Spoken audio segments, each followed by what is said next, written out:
नमस्कार दोस्तों, strong electrical channel पर आपका हार्दिक स्वागत है। आज मैं फिर उपस्थित हूँ एनपीसीआईएल के एग्ज़ाम प्रीवियस जो एग्ज़ाम हुए थे उनके मोस्ट इम्पोर्टेंट एमसीक्यू लेकर आपके लिए। तो चलिए दोस्तों, आज का जो पहला क्वेश्चन है वो पढ़ते हैं। एक वीडियो हो गई थी, वीडियो नंबर 2 है अपनी ये। ठीक है, पहला क्वेश्चन कह रहा है बल के माप की इकाई है। सिंपल सा क्वेश्चन पूछ लिया इन्होंने, सभी को आता है। बल किस में मापा जाता है? न्यूटन के अंदर। और वाट शक्ति, ठीक है, ये तापमान क्यूरियो हो गया, और जूल ये शक्ति का हो गया। और option number C right answer हो जाएगा। बल की इकाई है, यहाँ बल का जो मात्रक है न्यूटन में मापा जाता है। सिंपल सा क्वेश्चन पूछ लिया था उन्होंने पिछली बार। और क्वेश्चन नंबर 2 की तरफ बढ़ते हैं। क्वेश्चन नंबर 2 कह रहा है कि ध्वनि की प्रबलता, क्या पूछ रहा है? ध्वनि की प्रबलता कंपनशील वस्तु के साथ परिवर्तित होती है। जो ध्वनि की प्रबलता है कंपनशील वस्तु के किसके खालिस्तान पे साथ वो बदलती रहती है, तो वो है आयाम के साथ। एम्पलीट्यूड बोलते हैं इस इंग्लिश में। क्या बोलते हैं? एम्पलीट्यूड। ध्वनि की प्रबलता कंपनशील वस्तु मतलब वाइब्रेट जो वस्तु है उस आयाम मतलब एम्पलीट्यूड के साथ चेंज होती रहती है। ठीक है, क्वेश्चन नंबर 2 का है जो ए नंबर ऑप्शन राइट हो जाएगा। ठीक है, क्वेश्चन नंबर 3 की तरफ बढ़ते हैं। ये बहुत अच्छा क्वेश्चन लगा मेरे को, क्योंकि बहुत ही अच्छा क्वेश्चन पूछ लिया इन्होंने।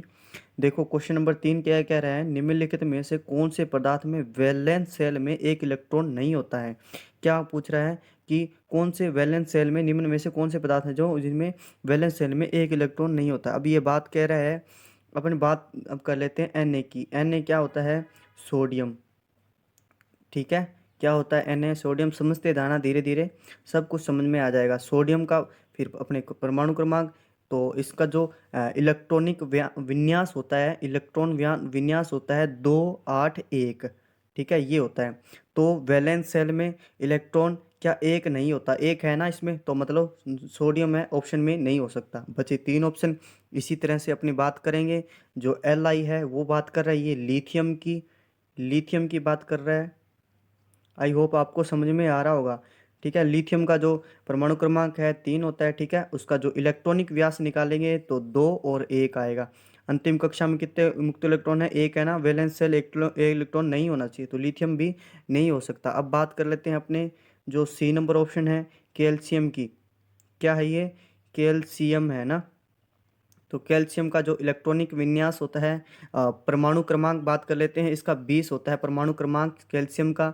और इलेक्ट्रॉन विन्यास निकालेंगे तो आएगा 2 और 8, फिर 8 और फिर 2। देखो लास्ट में कितना आ रहा है? 2 आ रहा है ना।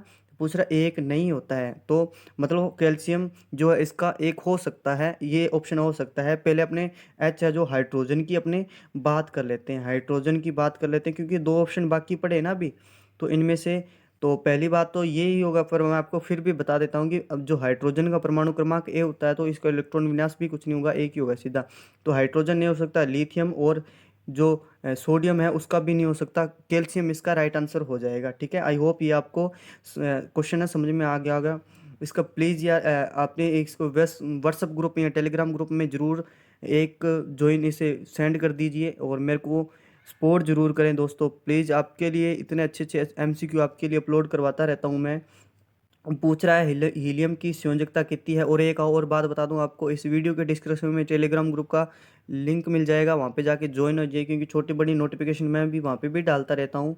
जब भी मेरे को टाइम नहीं मिलता वीडियो बनाने के लिए तो मैं वहाँ पे डाल देता हूँ। ठीक है, हीलियम की संयोजकता है कितनी है? 8, 10 है या 0 है? तो ये अपने को याद रखना पड़ेगा, जो हीलियम की संयोजकता है वो क्या है? 0 होती है।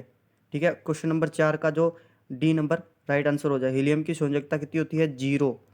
क्वेश्चन नंबर सीधा डायरेक्ट पूछ सकता है एग्जाम के अंदर। क्वेश्चन नंबर 5 कह रहा है, देखो क्वेश्चन नंबर 5 क्या कह रहा है कि एक उपकरण जो विद्युत ऊर्जा को यांत्रिक ऊर्जा में परिवर्तित करता है। सिंपल सा एग्जाम पूछ लिया था इन्होंने। जो विद्युत ऊर्जा को यांत्रिक ऊर्जा में कौन चेंज करता है? तो मोटर करती है। पूछ ले जनरेटर के बारे में, तो जनरेटर क्या करेगा? यांत्रिक ऊर्जा को किस में कन्वर्ट करता है? विद्युत ऊर्जा में, विद्युत ऊर्जा में चेंज करता है। ठीक है, अब इसका फिलहाल पूछा अपने को विद्युत ऊर्जा को यांत्रिक ऊर्जा में, तो मोटर इसका राइट आंसर हो जाएगा। ठीक है, बढ़ते हैं क्वेश्चन नंबर अगले नेक्स्ट क्वेश्चन की तरफ। क्वेश्चन नंबर 6 कह रहा है देखो बहुत ही अच्छा क्वेश्चन है आज का। क्वेश्चन नंबर 6 कह रहा है खालिस्तान तापमान पर फ़ारेनहाइट और सेंटीग्रेड स्केल, क्या कह रहा है, फ़ारेनहाइट और सेंटीग्रेड स्केल में दोनों मूल्य समान होते हैं किस टेम्परेचर पर। फ़ारेनहाइट और सेंटीग्रेड स्केल दोनों का मूल्य समान होता है, तो वो होता है -40 डिग्री सेंटीग्रेड पर। दोनों का जो मूल्य है -40 डिग्री सेंटीग्रेड पर फ़ारेनहाइट और सेंटीग्रेड स्केल में दोनों का मूल्य समान होता है। ठीक है, question number C is right answer हो जाएगा। क्वेश्चन नंबर 7 की तरफ बढ़ते हैं। एक सिंपल सा क्वेश्चन पूछ लिया इन्होंने कि एक हॉर्स बराबर क्या होता है, 746 वाट होते हैं। 746 वाट होते हैं एक हॉर्स पावर के, ये को सभी को पता होगा। अब देखो क्वेश्चन नंबर, ये देखो अच्छा क्वेश्चन है ना आज का। क्वेश्चन नंबर 8 है कि वैक्यूम माध्यम में खालिस्तान तरंगों को संचरित नहीं किया जा सकता है। क्या है कि वैक्यूम जो माध्यम है, वैक्यूम है उसका कोई माध्यम है, उस खालिस्तान की कौन सी निम्न में से कौन सी तरंगों को मतलब संचरित या स्टोर नहीं कर सकते हैं, तो जो ध्वनि की तरंगे होती है ना, उसको संचरित नहीं कर सकता है वैक्यूम माध्यम में। ठीक है, अब बता दूं जो ध्वनि की तरंगे होती है वो एक स्थान से दूसरे स्थान पर ट्रांसफर होती रहती है। क्या होती है, ध्वनि की जो तरंगे होती है वेव होती है वो एक स्थान से दूसरे स्थान तक, जैसे मैं आपको बोल रहा हूँ तो मेरी मतलब आप किसी यहाँ पे एक व्यक्ति खड़ा है और यहाँ पे एक व्यक्ति खड़ा है, तो मैं इसको बोल रहा हूँ तो जो ध्वनि की तरंगे एक दूसरे को ट्रांसफर होती रहती है। और वायु के माध्यम के कण के द्वारा, इसलिए वायु के किसके द्वारा, वायु का जो वायु के माध्यम मतलब हवा के द्वारा ट्रांसफर होती रहती है, और इसीलिए इसे संचरित नहीं किया जा सकता है। ठीक है, ध्वनि को वैक्यूम माध्यम में। क्वेश्चन नंबर, आई होप ये समझ में आ गया होगा आपको। 8 नंबर क्वेश्चन। 9 नंबर क्वेश्चन कह रहा है कि ओम का नियम क्या कहता है। ओम का नियम क्या कहता है, सिंपल सा क्वेश्चन पूछ लिया। ओम का नियम V समानुपाती आई, ये कुछ है ना V समानुपाती आई, तो इसमें जो फॉर्मूला बनेगा, इसमें जो उल्ट पटांग से फॉर्मूले दे रखे हैं मैं आपको बता दूं, इसमें जो राइट आंसर होने वाला है I बराबर V अपॉन के अंदर R, ये कुछ देखा होगा आपने। तो ऑप्शन नंबर देखो बी इज राइट आंसर। उल्ट पटांग से दे रखे हैं, क्यों टाइम बर्बाद करना, सभी को आता है, ये सिंपल सा क्वेश्चन है, इसीलिए मैं इसको ज़्यादा टाइम नहीं दूंगा। क्वेश्चन नंबर 10 कह रहा है कि सोल्डरिंग आयरन का ऊष्मक तत्व हीटिंग एलिमेंट खालिस्तान से बना होता है। तो हीटिंग एलिमेंट किससे बना होता है, नाइक्रोम से बना होता है। और नाइक्रोम भी किसकी मिश्र धातु है, निकिल प्लस क्रोमियम की मिश्र धातु है। और निकिल मिलाया जाता है 80% और क्रोमियम मिलाया जाता है 20%। ठीक है, सोल्डरिंग आयरन का ऊष्मक हीटिंग एलिमेंट पूछ रहा है उसका, तो नाइक्रोम का बना होता है। और ये देखो बहुत अच्छा क्वेश्चन है कि निरपेक्ष शून्य ताप पर सेमीकंडक्टर है, अर्धचालक है कोई, खालिस्तान के रूप में व्यवहार करता है। निरपेक्ष मतलब क्या बात कर रहा है ये, परम शून्य ताप की बात कर रहा है। एब्सोल्यूटी टेम्परेचर परम शून्य ताप कितने डिग्री पर होता है, 0 डिग्री केल्विन पर। जो सेमीकंडक्टर है वो क्या करता है, पूर्ण इंसुलेटर की तरह वर्क करता है। ठीक है, अब बात कर लेते हैं एक तो पूर्ण पूर्ण अचालक की। परम शून्य ताप पर इसकी दो डेफिनेशन आती है। पहली तो क्या आती है कि 0 डिग्री केल्विन पर ये एक अचालक पदार्थ बन जाता है। क्या बन जाता है, अचालक पदार्थ। दूसरा बात आता है कि 37 डिग्री, अगर कमरे का तापमान 37 डिग्री तापमान है तो ये जो सेमीकंडक्टर है ये चालक बन जाता है। ठीक है, चालक की तरह व्यवहार करने लग जाता है 27 डिग्री सेंटीग्रेड पर। ठीक है, ये याद रखना। और 0 डिग्री केल्विन को परम शून्य ताप या निरपेक्ष शून्य ताप पर जो सेमीकंडक्टर है वो अचालक की भांति व्यवहार करता है। ये बात आई होप आपको समझ में आ गई होगी। क्वेश्चन नंबर 12 क्या कह रहा है कि सिक्वल केज इंडक्शन मोटर में स्मूथ स्टार्टिंग के लिए निम्न में से किस प्रक्रिया को वरीयता दी जाती है। मतलब ये पूछ रहा है अपने को, single squirrel cage induction motor 3 phase की जो मोटर होती है उसको स्टार्ट करने के लिए निम्न में से किस स्टार्टर का उपयोग किया जाता है। तो देखो 3 पॉइंट 4 पॉइंट ये होते हैं डीसी मोटर के स्टार्टर के लिए। 1 नंबर ऑप्शन गया, बी नंबर ऑप्शन गया, मतलब कि काउंटर ईएमएफ होता है बट अपने यूज में नहीं करते। इसका जो 12 नंबर ऑप्शन होगा वो होता है स्टार डेल्टा स्टार्टर। अब यहाँ पे डियोल स्टार्टर वगैरह आ जाता है ना तो कंफ्यूजिंग हो जाती।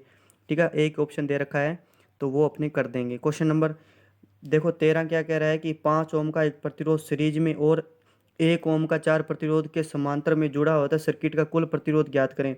5 ओम का एक सीरीज में जुड़ा हुआ है, देखो ये है 5 ओम का रेजिस्टेंस, और 1 ओम का जो 4 रेजिस्टेंस है वो समांतर में जुड़े हुए हैं।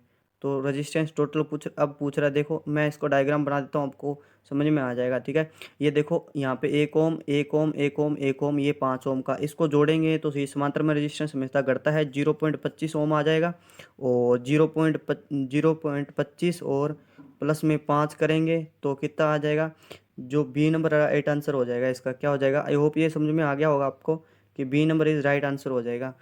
सिंपल सी बात है, ये तो सभी को आता हो गया, क्योंकि आप कंपटीशन की तैयारी करते हैं तो ये तो सभी को नॉर्मल सी बात है। निम्न में किस मटेरियल की रजिस्टिविटी सबसे न्यूनतम होती है? अब पूछ रहा है अपने को किसकी रजिस्टिविटी न्यूनतम होती है, मतलब कि प्रतिरोधकता के बारे में अपने को बात कर रहा है।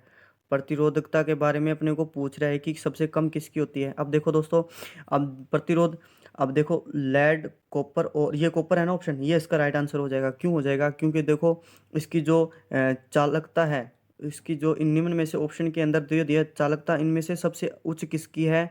तो कॉपर की है। ऐसे देख लो, सबसे ज़्यादा आयरन की नहीं है, लेड पारा, इस कॉपर की सबसे हाई है चालकता। तो रजिस्टिविटी या प्रतिरोधकता सबसे कम किसकी हो जाएगी? फिर कॉपर की। ठीक है, D number option is right answer हो जाएगा 15 का। आई होप ये समझ में आ गया होगा क्वेश्चन आपको। अगर क्वेश्चन समझ में नहीं आए तो बस थोड़ा सा पीछे स्किप करके देख लिया करो, अच्छी तरीके से समझ आ जाएगा। क्वेश्चन नंबर 16 कह रहा है कि ऐसा पदार्थ जिसमें मोलिक्यूल असमान परमाणु से बने होते हैं कहलाते हैं। बहुत ही अच्छा क्वेश्चन है कि ये इसका जो मोलिक्यूल ये बात कर रहा है अणु के बारे में। ठीक है, जो अणु का नीमी भाषा में अपने बोल सकते हैं तो इसको मोल बोला जाता है। लिख लो, नीमी वर्ड है इसका मोल। कई बार बताया मैंने पिछली वाली वीडियो में कि अणु को नीमी भाषा में मोल बोला जाता है। अब यहाँ पे देख लो इंग्लिश में वर्ड दिया मोलिक्यूल। ठीक है, असमान। तो असमान जो अणु असमान परमाणु से बनते हैं उनको क्या कहलाता है? कंपाउंड बोला जाता है। ठीक है, कंपाउंड, या आ सकता है ऑप्शन के अंदर, आपके एग्जाम के अंदर पूछ लिया तो मिश्रित या यौगिक। क्या बोलते हैं? यौगिक बोल सकते हैं। ठीक है, C number is right answer हो जाएगा। ठीक है, ये प्रीवियस एग्जाम के अंदर पूछे गए क्वेश्चन, ऐसे क्वेश्चन आते थे। देख लो दोस्तों, अब तो बहुत इससे भी ज़्यादा कुछ टफ हो गया है। जो अब देखो क्वेश्चन नंबर 17 कह रहा है कि जब एक पूर्ण लोड सप्लाई के माध्यम से इंडक्शन मोटर को प्रदान की जाती है, क्या कह रहा है? एक पूर्ण लोड सप्लाई के माध्यम से इंडक्शन मोटर को प्रदान किया जाता है तब त्वरित नहीं होता बल्कि मोटर के 7वें गति से चलती है, यह कथन कहलाता है। ये तो बहुत बार बताया है मैंने अपनी पिछली वीडियो में। अगर मोटर NS अपनी स्पीड की अगर 7वें भाग पर घूमती है तो उसको क्या बोलते हैं? क्राउलिंग बोला जाता है। ठीक है, क्राउलिंग बोला जाता है। और ये किसके कारण होता है? ये होता है जो मोटर में, लिख लो दोस्तों, ऑप्शन के अंदर आ सकता है आपके, मोटर में विकसित विकसित विषम विकसित विषम विकसित विषम हार्मोनिक, किसके कारण? हार्मोनिक्स होते हैं ना, हार्मोनिक्स, जिसके कारण जो वेवलेंथ है वो अपनी पूरी नहीं बनती है, वो भी इसके कारण ही होता है। कुछ टेढ़ी मेढ़ी बनती है ना, वो हार्मोनिक के कारण ही होता है। ठीक है, हार्मोनिक्स मोटर में विकसित विकसित विषम हार्मोनिक्स के कारण क्राउलिंग का दोष उत्पन्न होता है, जिससे मोटर की अपनी NS स्पीड की 7वें भाग पर घूर्णन करने लग जाती है। ठीक है, क्वेश्चन नंबर 18 क्या कह रहा है? चलो दोस्तों, आज के लिए इतना ही करेंगे हम, क्योंकि लंबी वीडियो हो जाती है तो देखते नहीं हैं दोस्त मेरे, भाई मेरे। ठीक है, तो अगली वीडियो 18 नंबर जो क्वेश्चन है वो कल आपको प्रोवाइड करवा देंगे। तो वीडियो कैसी लगी प्लीज़ कमेंट करके ज़रूर बताना। मेरे लिए आप एक अच्छा सा कमेंट आप ज़रूर कर दें, और एक टेलीग्राम या एक व्हाट्सएप ग्रुप में से ज़रूर शेयर कर दें, और अपने दोस्तों को फॉरवर्ड भी इसे करें। अगर चैनल पर नए हैं, चैनल को सब्सक्राइब कर दें, बेल आइकन को प्रेस कर लें। हम वैकेंसी न्यूज़ अपडेट भी इसी चैनल पर आपको प्रोवाइड करवाते रहते हैं। तो आज के लिए इतना ही, धन्यवाद।